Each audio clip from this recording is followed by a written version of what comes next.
Hello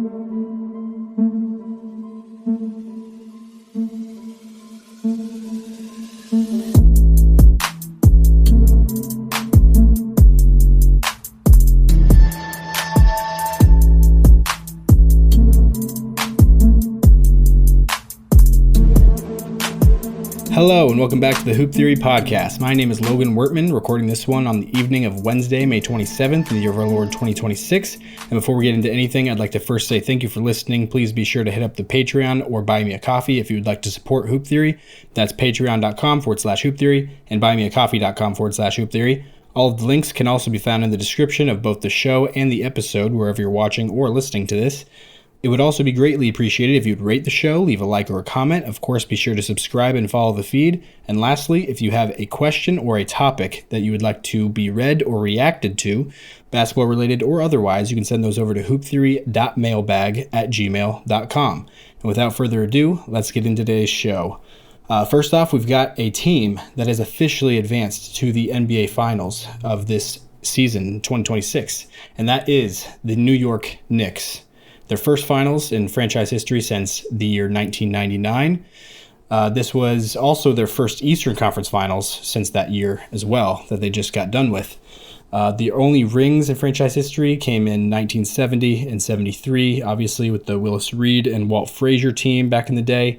That was definitely the peak and the height that this franchise has ever reached, which, you know, I'm just happy for them right now to be back on that stage, because historically, I feel like they are the least successful team in all of sports in terms of like the big market, or like the the team that just has the most fans. I don't know how to phrase this exactly, but the sentiment that I wanted to communicate is that I think that they are the least historically successful, biggest fan base, and most celebrated team, that's out there. They are the highest in that latter department and the lowest in that former department than any team in sports, honestly.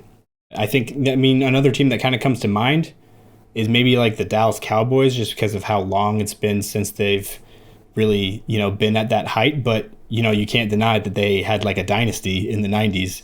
The Knicks have never really had a stretch of like dominance. They had those 2 titles in the early 70s.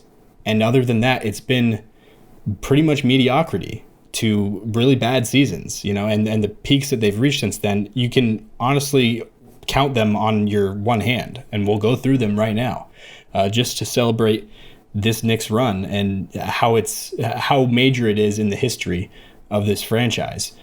They are one of the 2 original NBA franchises that are still kicking, believe it or not. One of the only 2 that were originally in the NBA when they first started. And that other team that is still doing that is the Boston Celtics. And obviously the Celtics have 19 rings or whatever they're up to now. 20? I don't think it's 20 yet. Either 18 or 19. I think it's 19, I want to say. The Knicks have 2. So there's a pretty drastic difference there. And then Reed and Frazier era was the peak, like I said, in the 70s. And then things were dark for quite a while until really the 1985 lottery, when they won that baby and got Patrick Ewing on the famous frozen envelope.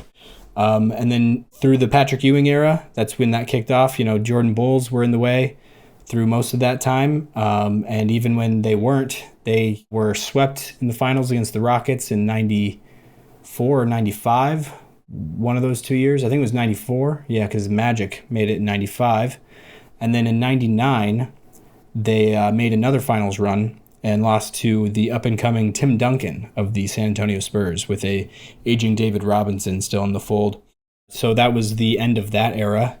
And then things were dark again for the whole 2000s, really all the way up until 2011, when Carmelo Anthony, Amari Stoudemire, and Chauncey Billups all joined the team to form Big Three. That was sort of short-lived. Amari Stoudemire never really stayed healthy for very long in a Knicks uniform, and Chauncey Billups was gone in pretty much a season after that, going to the Clippers, and then his career was over. But Melo at least had a good stretch there. Really brought the Knicks their best years. For a lot of Knicks fans that are like, currently active and alive and cheering on this team, that was like the golden age, honestly, for those people. At least people like my age, Gen Zers or very young millennials, I guess. But yeah, Melo just brought them to a new height, I guess, but they weren't all that great. The height that they reached there was the second seed that one season in either 2013, 2014, somewhere in there. And they lost in the second round to the Heatles, the big three, with LeBron, Wade, and Bosh. And then really this kind of kicked off into, that Melo era kicked off into what was expected to be another era in the Porzingis era. This has kind of gone forgot about.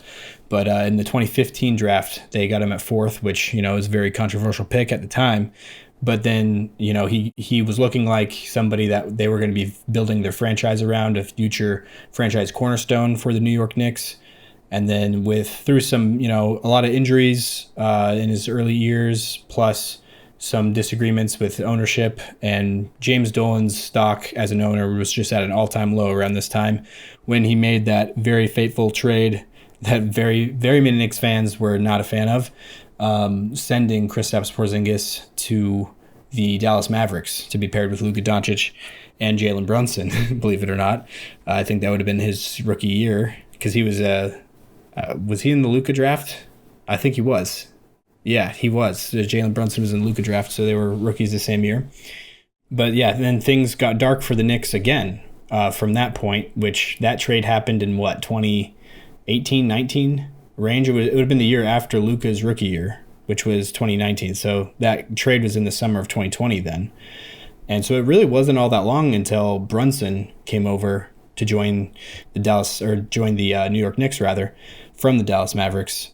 Because in 2022 is when they made that contract happen in the offseason, which Brunson was a backup guard through his whole career so far in Dallas, and then just had a pretty short window where Luka was out in the playoffs, and Jalen Brunson just came onto the scene and had insane games going toe-to-toe with Donovan Mitchell with the Utah Jazz as a go-to scorer, number one option on a team. And it was everybody was like, what's going on? This is really weird. And so there was a lot of people who didn't think that was very sustainable. And even the ones that thought it might be somewhat sustainable, him being a number 1 or probably 2 option on a really good team, that was the optimist view. Those people even were he came into the league pretty developed, and he's also very small. There just wasn't a great recipe for a superstar there. People didn't really think that was going to happen. And but people thought he was going to be a really good starter at the very least, at that point, after that Dallas Mavericks breakout in the 22 playoffs. And then he got signed that summer to the New York Knicks, with his godfather being the GM, Leon Rose of the Knicks, and then his father also, Rick Brunson, being on the staff as an assistant coach and still is to this day, and so is Leon Rose. He's still in the fold in the front office there. And so they signed him away from the Mavericks in 2022 in that summer for a 4-year, $106 million deal, which was very, very controversial at the time. Like I said, wasn't even a max deal, but it was, a lot of money for a lot of years for a guy that there was still a lot of question marks around. It was we saw what he potentially could be, and that is a very, very intriguing prospect for sure. But, there was not any sort of solid belief that was going to be the, surefire future for him. And so that was a controversial deal. But they got the Nova Knicks together after that, got things going, and things were good. In 2023, they traded for Josh Hart. They got Dante DiVincenzo in the summer of 2023 in the offseason. And so, those 3 guys all won championships together in Villanova, or in Philadelphia, rather, at Villanova. They still couldn't make it over the hump, though, even though this was really good times for the New York Knicks. They were back in the playoffs and competing at a pretty high level, making it to the second round. But things still weren't able to get over the hump, in the Eastern Conference to make it to the conference finals or, ultimately win a championship. And then the Cat trade happened in 2024, traded away Julius Randle as well as Dante DiVincenzo, one of those Nova players, right after they got Mikal Bridges, a 4th one. And I guess I should also mention Ryan Arcidiacono, another Villanova player, didn't play near as much for the Knicks, but he was in the fold there for a little while as well. So at one point they had 4 of the Nova Knicks together at one time on the roster, but they had 5 in total throughout that era, just not all consecutively or simultaneously. But, after they made the Cat trade in 2024, it was very, it's just kind of a string of very controversial things happening in the Knicks history. But, it was very controversial once again. And even that next season in 2025, people still weren't sure if that trade had paid off with them losing in was that the conference finals? So they did make the conference finals, though, in 2025, losing to the Pacers, who were on their, Cinderella storybook run. The Knicks, though, they are getting it together now because as we're speaking, they are having one of the most dominant playoff stretches of all time. 11 straight wins, which is the 4th time that's ever been done heading into a finals appearance by a team. And 3 of those 4 teams have won the championship. And so I guess this is the 5th time total because there were 4 before. But and I've seen a lot of people in this Cavs series that just completed this Eastern Conference Finals with them sweeping Cleveland Cavaliers. I've seen a lot of people say that they are equal parts impressed with the Knicks as well as they are unimpressed by the Cavs. And I actually disagree with that. I think I was more impressed with the Knicks than I was unimpressed with the Cleveland Cavaliers. Because, the 11 straight wins, like I said, that's just, even though this is a weaker conference than the other one, it's still, that's no joke, to do that in a playoff setting, 11 straight. It's been literally over a month since the Knicks have lost a game. And, really ever since that Hawks game to close out that series, when they just completely dominated and were up like 60 points at one point. I think it was 62 was the largest that lead got to, which is just absolutely insane work, especially in a closeout game. But, that's been the strength of this Knicks team is keeping their foot on the neck in those closeout games. Like in this game 4 against the Cavs, they were up 30. Meanwhile, Landry Shamet is like dancing on the Cavs' grave and throwing up shots that just will not miss. It's just an insane run of sustained hot shooting, maybe the best ever in terms of that, just sustained hot shooting, which is maybe, I could see the argument of not like you could say that I'm not impressed with the Knicks because of that, if that makes sense. But at the same time, I don't think it's just luck. You know what I mean? The fact that they're shooting this hot for this long and it's sustaining, it's just, I don't know what's going on. It's unbelievable. But I do kind of wonder how fluky that may be. I think there is an element of that. I don't want to highlight that too much because I'd like to celebrate the Knicks in this moment, but still, it's just, I don't know how they can sustain this into another series yet again with Mikal and OG, the 2 main wings on the team. Mikal Bridges and OG Anunoby are both shooting 70% effective field goal percentage on their jumpers in the playoffs. That's just unreal. Landry Shamet, like I mentioned before, off the bench, he's been their 6th man in this playoff run, and he broke the record in this Cavs series for the highest 3-point percentage in a playoff series of all time, minimum of 10 attempts. So I think he was 11 of 12, so he was 92% from 3 in this series. Even Josh Hart, the guy that every team is sagging off of, the one guy on the Knicks for sure that you don't have to guard from the 3-point line. Even he was making his shots in at least a couple of the games. He had one really big game. He hit 5 threes or something like that. So when they have all that going, plus even their liability on that end of the floor is hitting shots, it's how do you compete with that? That's why I don't feel like the Cavs I don't feel like people should be quite as down on this Cavs result as they are, because I do understand the narrative. There's obviously, when a series like this happens, there's going to be a lot of storylines that just pop up after a series like this, and not even that I necessarily disagree with all of them, like I'm saying, but I still feel like they're easy targets or easy things to go to with how people are making a big deal about how the Cavs just kind of gave up after game 1. I did pick up on that as well. I did sense that as well watching the game. So I think there's something to that for sure. But I also am sometimes I'm when there's that drastic of a variance in shot quality, expected field goal percentage and how good teams are shooting compared to what they are expected to on those looks that they're getting. When it's just that drastic, like you can't possibly overcome it. Like I feel like that probably is just going to break the spirit of almost any team ever. You know what I mean?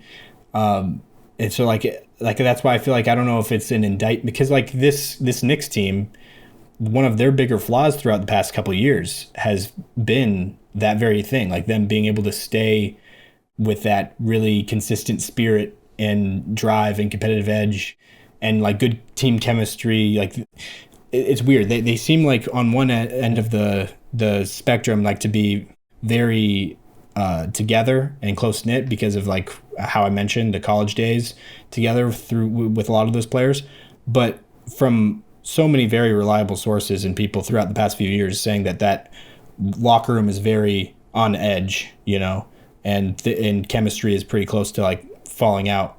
Like, with all of those things mixed together, like if they were on the other end of this, the shooting luck thing, like I feel like they would probably fold. You know what I mean? Like it's hard to really think that they would have looked very differently in that department than the Cavs if things were flipped around there. But at the same time, you can't just flip things around there because basketball is more than just math. It is more than just analytics. It's more than just expected field goal percentage and luck on those shots. There's like an element of people showing up and playing big, which, Donovan Mitchell has a lot of stops of his career, has in a lot of playoff stretches of his career, really showed up and been that guy. This postseason, he really didn't quite do that in the same way. I think it ended on a pretty high note for the most part in terms of, his shot. He didn't pass the ball that well in game 4. Had more turnovers than assists by, I think, a lot. I think it was like 4 or 5 turnovers to 1 assist, which is just, you can't have that from the engine of your team.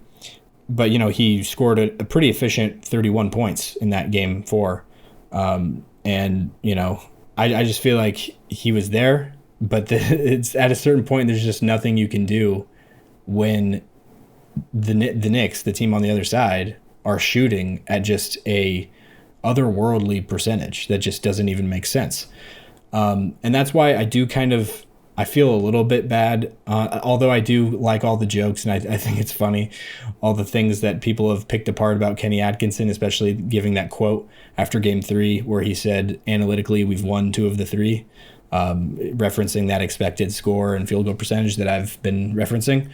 I get all the jokes being made about that and all the lashback for the most part about that. I still kind of feel like he has somewhat of a point. I don't think he was all that wrong in saying that. I do kind of feel like as a head coach of a team, you can't really, I do understand the angle of like, you can't say something like that in that spot, like from that stage, because it sounds like you're making excuses or, this, that, the other thing. I don't know. I guess my opinion is pretty blurry on that. I don't really have a too hot of a take on either side, other than I guess it is kind of deemed a hot take, I think, to not be completely dogpiling on, the pile that currently exists and making fun of that.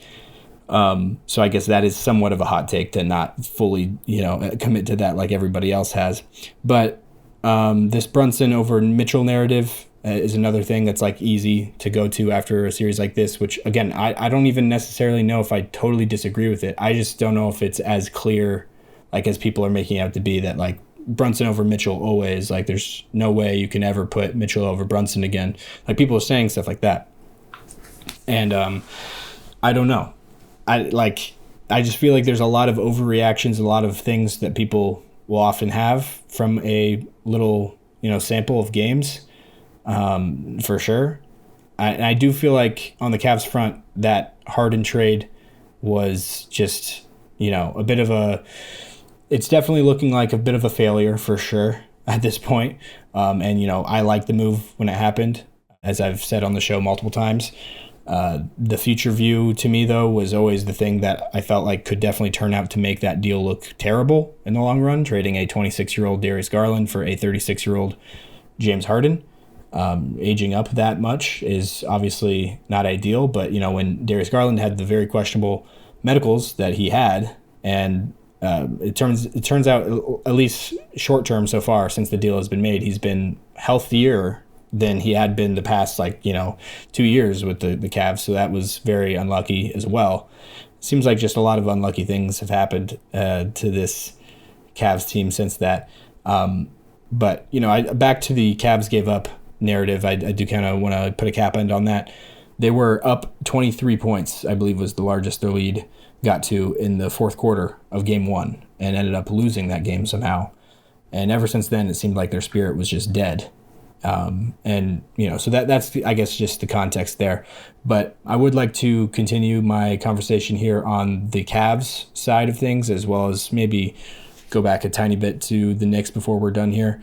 But I will do that after a short break here. I will see you on the other side. All right, and welcome back to the Hoop Theory podcast, finishing off this Cavs topic between the Knicks and the Cavs. That series, the Harden trade is a failure, is the topic that I just started to open up before the break. I liked the move when it happened, like I said, but the future view was always the view that I felt like was the main concern, trading a 26-year-old Garland for a 36-year-old Harden. And I knew the playoff history for Harden, obviously. I've never been a Harden guy, really. I've leaned the other way for sure. I've not been a Harden hater to the extent that a lot of people are, but I definitely am not like a Harden guy, that's for sure, like I said. But I thought this would be at least the best situation to cover up his playoff woes. Like, I thought this would be the best spot for him to not have that be like his ultimate, doom in the end of a season, you know what I mean? What the thing that does them in. And the reason why I thought that is because he doesn't need to be the primary ball handler on this team with Donovan Mitchell being in the fold. And so in that game 7, or in the spot where he disappears, he can kind of do so without his team completely losing their engine.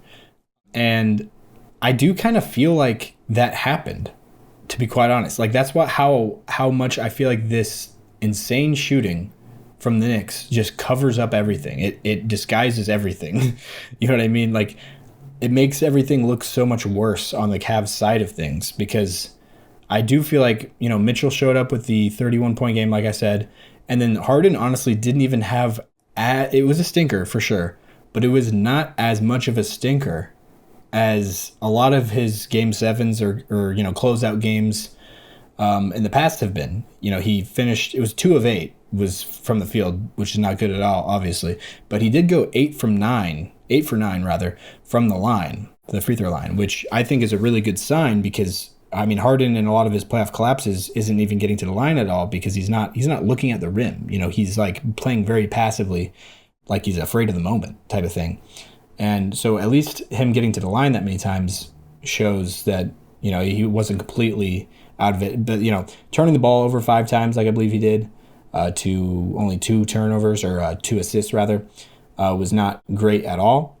But I just don't feel like it was as damaging as some in the past have been. And with Mitchell there to clean up things, seemingly, like it felt like, it's just really the Knicks shooting the lights out got to the point that there was just nothing that you could do.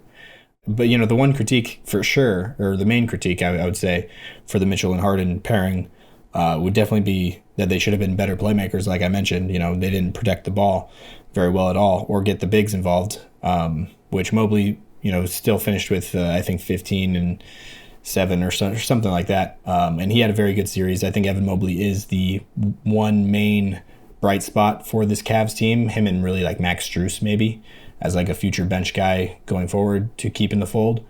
But, the main thing that they need to fix about this roster is that wing spot, which has been the story for the past few years with this team, that they just need they need to bulk up that wing spot on the roster. Because playing Dean Wade as your primary starter throughout this playoffs, and especially in this series, as your primary guy to guard Jalen Brunson, this 6'9" Dean Wade guarding 6'1" Jalen Brunson, most teams wouldn't.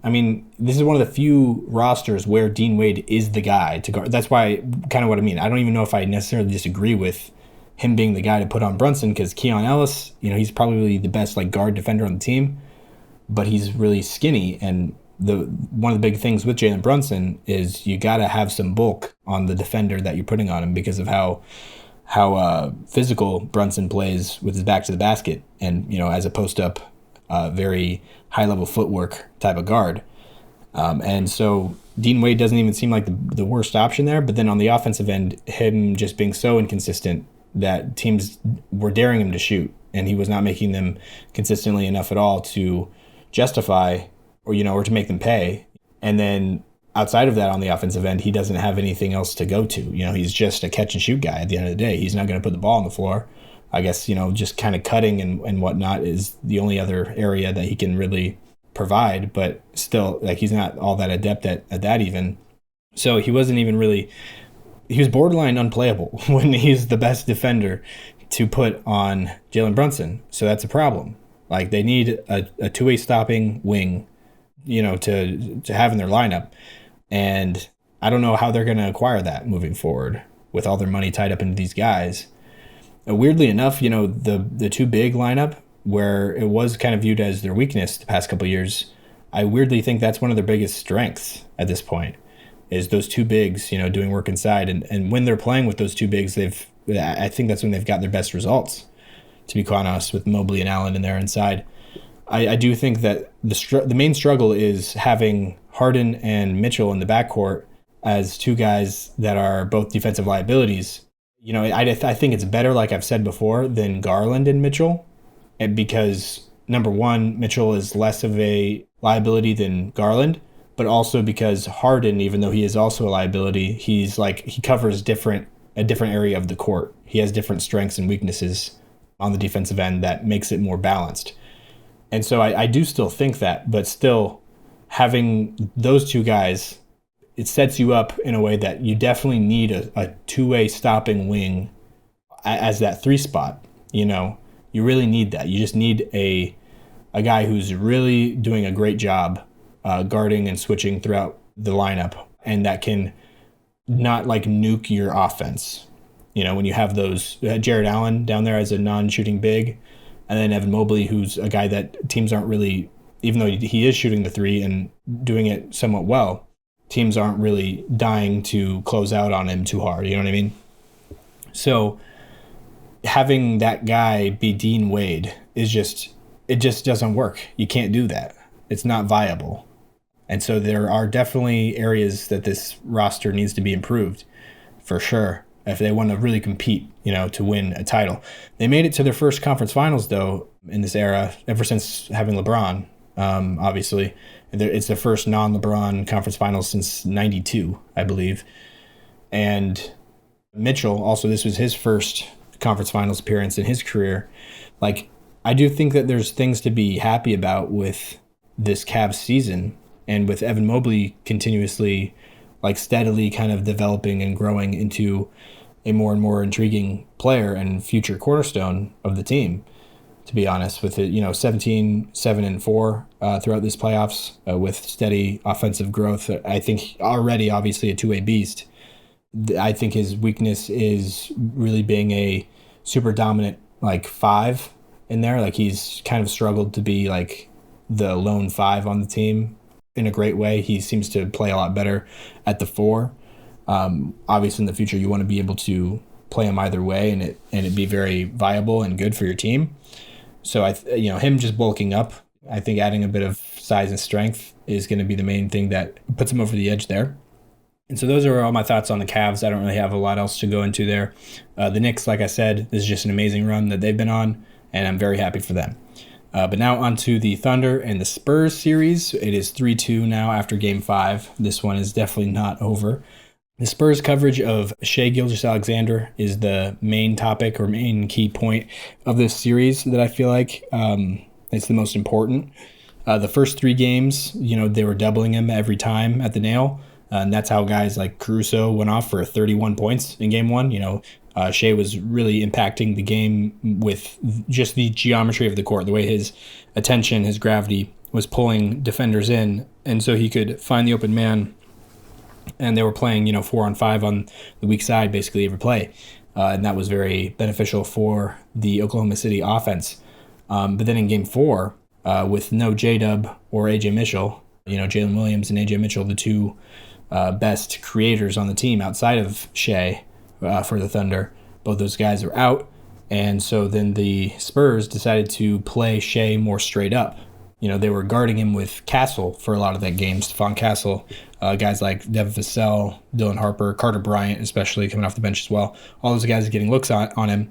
But they were pretty heavily shading and stunting in the gaps, but all in all, they were staying home and daring some other guys to make shots, which they were not. Jared McCain was not, and Alex Caruso was not at all either. After having some of the best games of his career leading up to this in this series, he laid an egg in Game 4. But then in Game 5, he was right back to it and stepped up, and he's having one of the best series, outside of that Game 4 in terms of a role player in NBA history. To be quite honest, he's just it's insane that this OKC roster is as deep as it is. But this Game 5, though, it looked to me in terms of the Shea coverage, it looked to me like they didn't play him as straight up as they did in Game 4. Like, it looked like they were doubling him much more, kind of like similar to the first 3 games. But I do feel like it wasn't quite as drastic as those first 3 games. But I think the main difference in Game 5 was that they, started Jared McCain, put him in the starting lineup as, like I said before, with AJ Mitchell and Jalen Williams, flip that order around as the OKC's second and third best creators. The fourth and fifth, I would say in no particular order, are Aaron Wiggins and Jared McCain. Aaron Wiggins, who's not even really in the rotation at all, and Jared McCain is a guy who kind of fluctuates in and out of it throughout these playoffs. And, Wiggins, they tried in Game 4. He didn't really get it done. And Jared McCain also didn't have a great game in Game 4 shooting-wise. But then in Game 5, starting Jared McCain, he bailed them out, honestly. He was making his shots, especially later in the game. Caruso picked up where he left off, like I said, in Game 3. But then, another big key to the series that I feel like is very impactful is that I think Shai Gilgeous-Alexander has been the more steady best player in this series between the two teams. I do think Wemby has a case for being the best player in the series because his 2 dominant performances that he's had, he's had the highest highs for sure. But Shai, every game, has just delivered, a pretty solid B- to B+ type of game. And that, I think, has been one of the main differences because, he's outplayed Wemby in 3 of the 5 games. And that's why the Thunder have won 3 of those 5 games. Wemby, like I said, had those 2 monstrous ones. But it really, at this point, he looks pretty exhausted, especially later in the games, and just fighting Isaiah Hartenstein on the block all game, getting pushed around all night, every night, not getting any shots on the interior, not near as many as you would like him to. Playing under 30 minutes per game in the regular season, having to ramp that minutes load up now in the playoffs has been a struggle, I think, especially in that Game 1.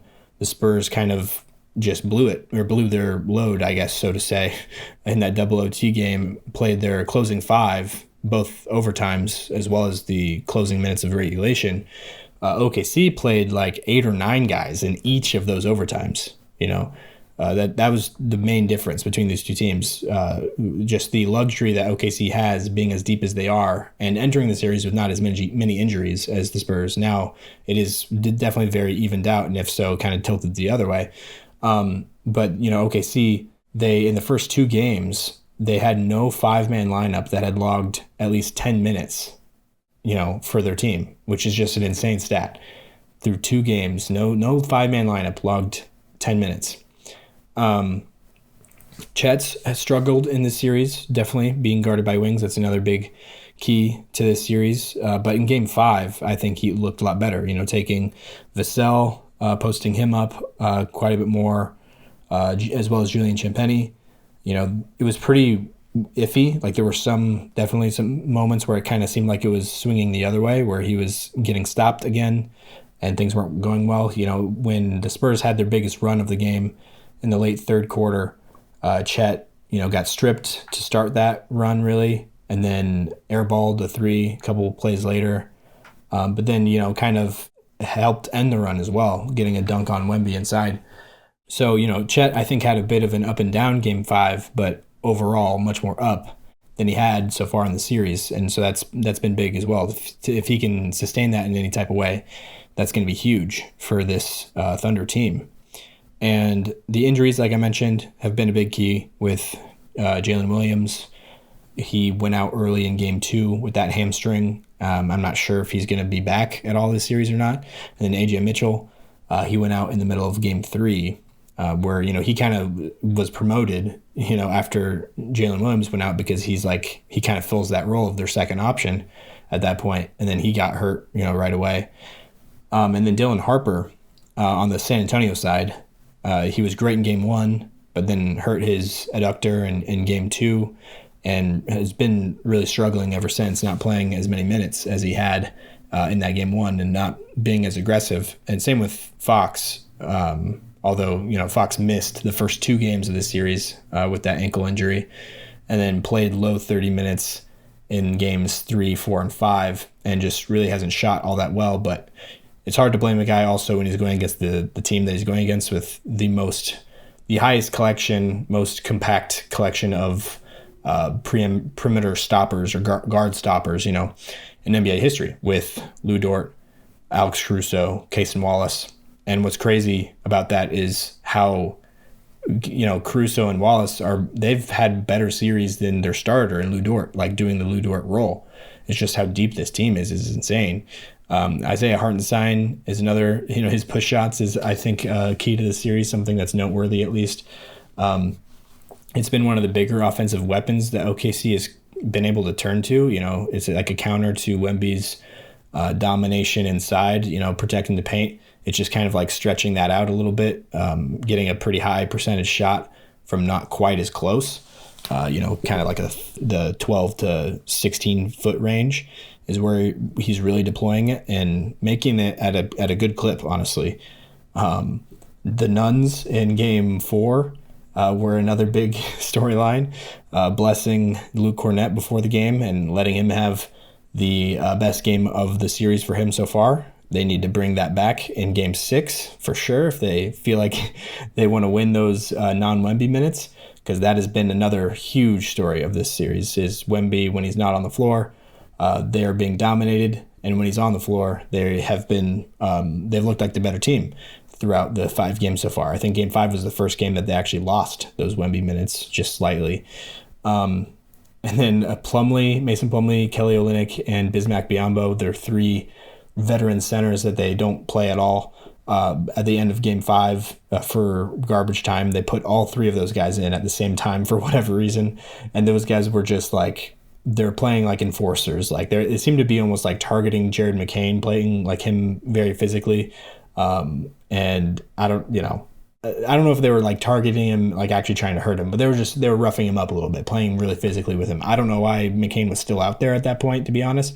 I thought that was a weird choice from Mark Daigneault, but it was just something that I would find interesting is seeing Plumlee, Olynyk, and Biyombo out there with Cornett and Wemby, so they had all 5 of their bigs on the court at the same time, just to see what would happen. That would be something I would like to simulate for sure.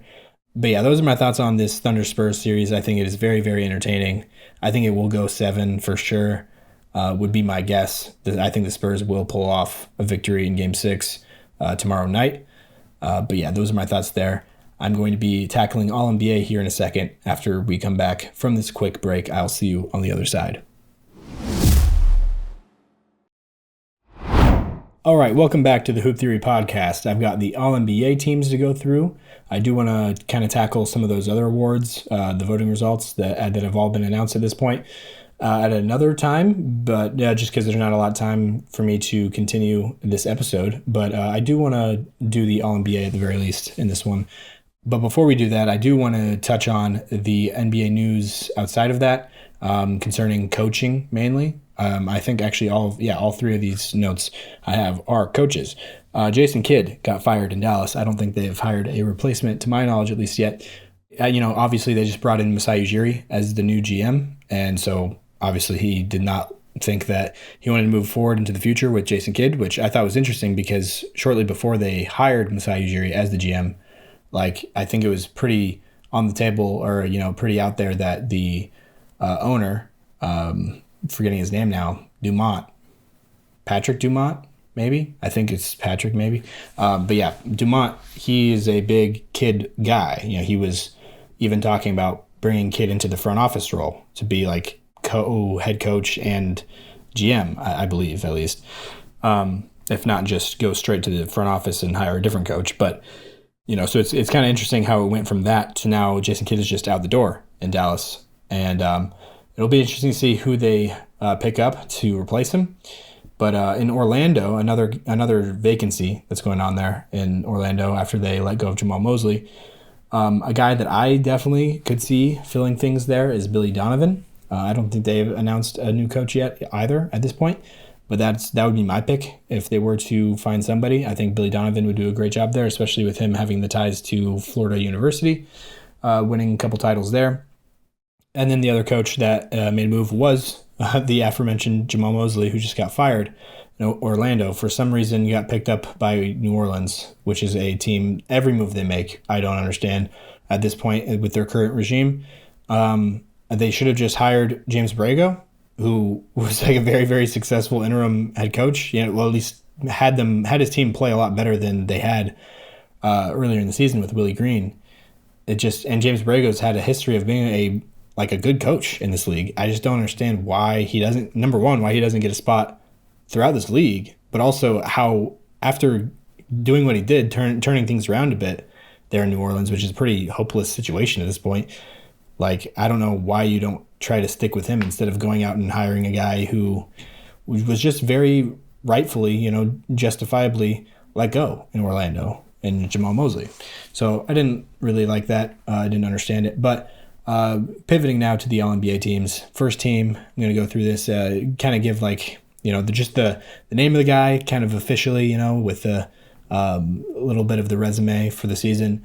Shai Gilgeous-Alexander is the first name on the All-NBA first team of the Oklahoma City Thunder. 31 points, 4 rebounds, 7 assists on 67% true shooting for that 64-win first seed in the Western Conference. And then the second name is Nikola Jokic of the Denver Nuggets, 28, 13, and 11 on 67% as well, true shooting. And then 54 wins for that team in Denver this year, the 3 seed in the West. Third name is Victor Wembanyama of the San Antonio Spurs, 25 points, 12 rebounds, 3 assists, as well as 3 blocks per game, 63% true shooting percentage, 62 wins on that 2 seed in the Western Conference, the San Antonio Spurs. So far, these true shooting percentages is for somebody who's not used to true shooting, 67% is not normal. 63 is very high, and that was just what Wemby had. And these are the best players in the league as we're going through, obviously, with the All-NBA teams. Those numbers will not stay all the way up there as we go through these names. But on the first team, there are quite a few very high percentage, and those were the ones that we just covered.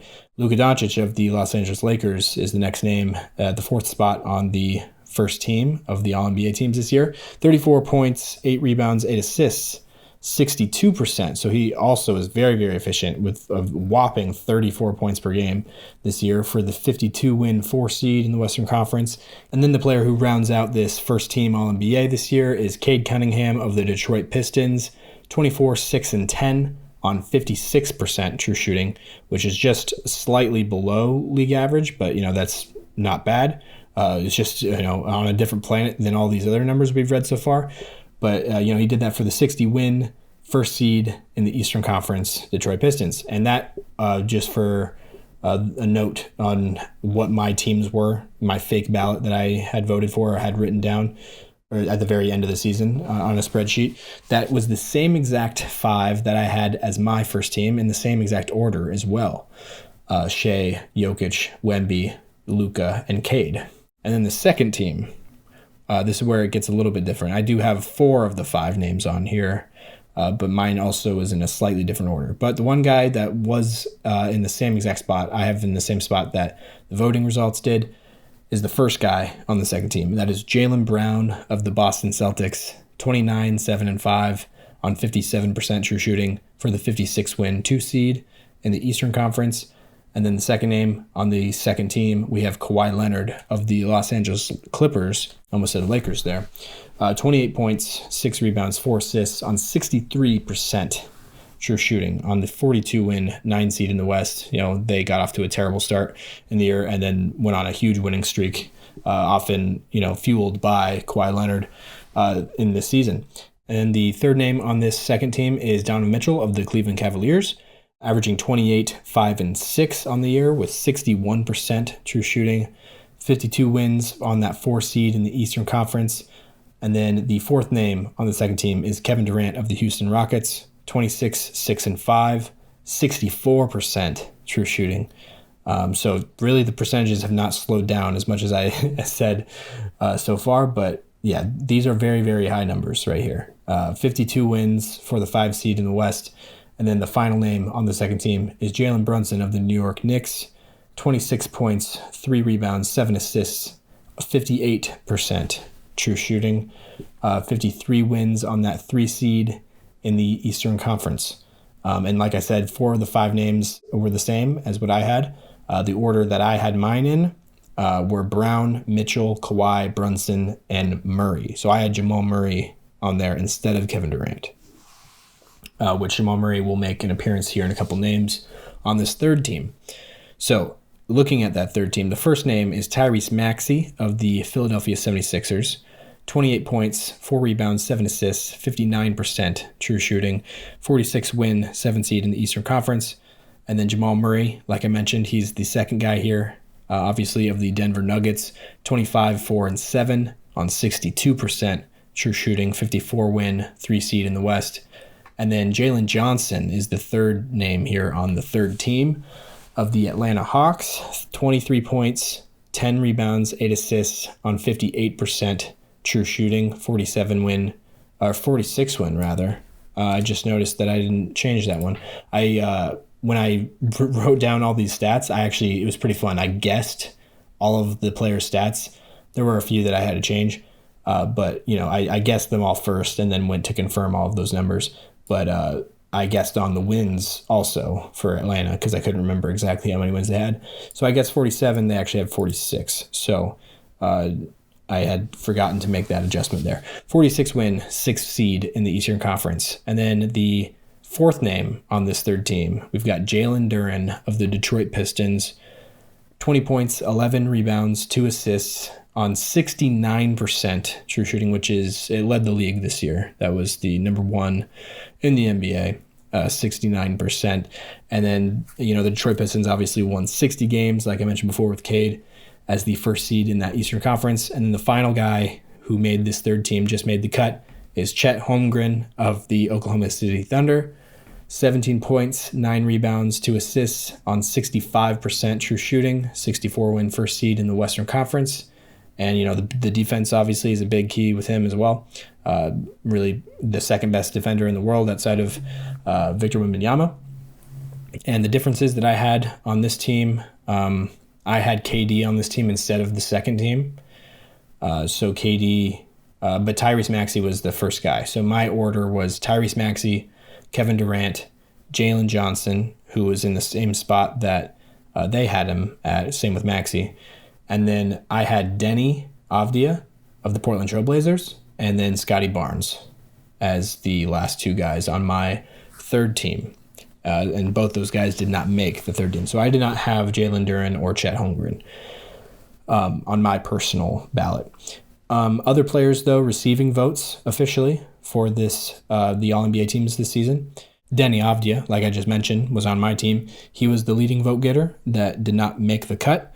Denny Avdia, obviously, of the Portland Trail Blazers, 24 points, 7 rebounds, 7 assists on 60% true shooting, 42 win, 7 seed in the Western Conference. He had 1 second-team vote and 23 third-team votes. And then Karl-Anthony Towns was the next guy that didn't make the cut, obviously of the New York Knicks, 20 points, 12 rebounds, 3 assists, 62% true shooting on 53 win New York Knicks in the 3 seed in the East. He had 1 second-team vote and 11 third-team votes. And then Scotty Barnes of the Toronto Raptors is the next guy, 18 points, 8 rebounds, 6 assists on 58% true shooting, 46 win, 5 seed in the East. He had 9 third-team votes, so he didn't have any second team. But I think there's 3 more players looking down that all got 1 second-team vote each. But Scotty Barnes makes it in here over all of those other guys. James Harden of the Cleveland Cavaliers is the 4th guy off with 24 points, 5 rebounds, 8 assists, 61% on true shooting, 52 win, 4 seed in the Eastern Conference. He had 1 second-team vote and 3 third-team votes. And the same exact results for this next guy, so they were tied. Alperen Şengün of the Houston Rockets, 29-6 on 57% true shooting, 52 win, 5 seed in the West. And then LaMelo Ball is the next guy of the Charlotte Hornets with 20 points, 5 rebounds, 7 assists on 55% true shooting, 44 win, 9 seed in the Eastern Conference. He had 5 third-team votes. And then Stephon Castle of the San Antonio Spurs, who averaged 17 points, 5 rebounds, 7 assists on 58% true shooting, 62 win, 2 seed in the West. He had 1 second-team vote and 2 third-team votes. And so he was the last player to receive a second-team nod. And then Bam Adebayo is the next player, obviously, the scorer of 83 points of the Miami Heat. 20-point average, though, outside of that 83-point game. I wonder how much that brought up that average. But yeah, 20 points, 10 rebounds, 3 assists is what he averaged on 55% true shooting, which is not great for a big. But, he diversified his shot profile a lot this season, shooting a lot more threes and jumpers in general. 43 win, 10 seed in the East. He had 4 third-team votes. And then Derek White of the Boston Celtics, 17, 4, and 5. 53%, 56 win, 2 seed in the East. He had 3 third-team votes. Cooper Flagg of the Dallas Mavericks got in here with 1 third team, as well as these last 2 guys. So the last 3 names here all got 1 third-team vote each. And so Cooper Flagg of Dallas Mavericks, Rookie of the Year, 21 points, 7 rebounds, 5 assists, 55% from true shooting, 26 win. So that's by far the lowest number we've seen here for the team record. 26 win, 12 seed in the West. He had 1 third-team vote. Brandon Ingram also had 1 of the Toronto Raptors, 22 points, 6 rebounds, 4 assists, 57% true shooting, 46 win, 5 seed in the East. And then Evan Mobley of the Cleveland Cavaliers was the last guy to receive a third-team vote. 18 points, 9 rebounds, 4 assists, 60% true shooting, 52 win, 4 seed in the East. And so there's 12 players here that did not make the cut but did receive votes. And so to give my next 12 guys off after my teams, just to compare, I guess, the order, I had James Harden as my first guy off, and then Chet Holmgren, who obviously made it on one of the teams. He was my second guy off, as well as Jalen Duren was my third guy off, and he also made the third team in real life. But then I had Karl-Anthony Towns as my 4th guy off, followed by Alperen Şengün at the 5th spot, and then 6th I had Stephon Castle. Evan Mobley was 7th. Brandon Ingram was 8th. Bam Adebayo was 9th. De'Aaron Fox was 10th. So he's the first name so far that did not show up in the voting results. And then Paolo Banchero also did not show up in the voting results. He was my 11th guy off. And then I had LaMelo Ball at 12, who did show up in the voting. Amen Thompson, just to keep going a little bit further, because I had 13, 14, 15, 16, 17 names total off as like honorable mentions. And so the first guy there that I haven't mentioned yet is Amen Thompson. He did not show up in the voting, obviously, of the Houston Rockets. And to give, I guess, so he had 18 points, 8 rebounds, 5 assists on 59% true shooting for his season. And then Desmond Bane is another guy who also didn't show up in the voting. And I had him at 14. And then at 15, I had Derek White, who was in the voting, as well as Cooper Flagg, who also did show up in the voting. He was my 16th name. And then my 17th name was Con Knippel, the guy who got second in Rookie of the Year this year. And obviously from the Charlotte Hornets. He set the record for the most threes by a rookie in NBA history this season. And also he led the league for the first time ever as a rookie in three-pointers made. So there we go for the All-NBA teams. I guess notable and eligibles that I wanted to mention at the beginning, but I kind of forgot. Anthony Edwards of the Minnesota Timberwolves, 29-5-4 on 62%. And he only played 61 of the 65 games required. Devin Booker of the Phoenix Suns had 26-4-6 on 59% true shooting. 45-win, 8 seed in the West. And he only missed one game. So he missed it by one game, rather. So he played 64 of the 65 required. And then LeBron James of the Los Angeles Lakers, 21 points, 6 rebounds, 7 assists on 59% true shooting. 52-win, 4 seed in the West. He had 60 of the 65 games played. And then Norm Powell is the last guy I'll mention here. Of the Miami Heat, 22 points, 4 rebounds, 3 assists on 61% true shooting. 43-win, 10 seed in the East. Miami, like I mentioned, he only played 58 out of the 65 required. And so there we go. Those are just saying some names, reading off some numbers there for you. Appreciate you listening. Stay happy, stay healthy. I'll talk to you guys next episode.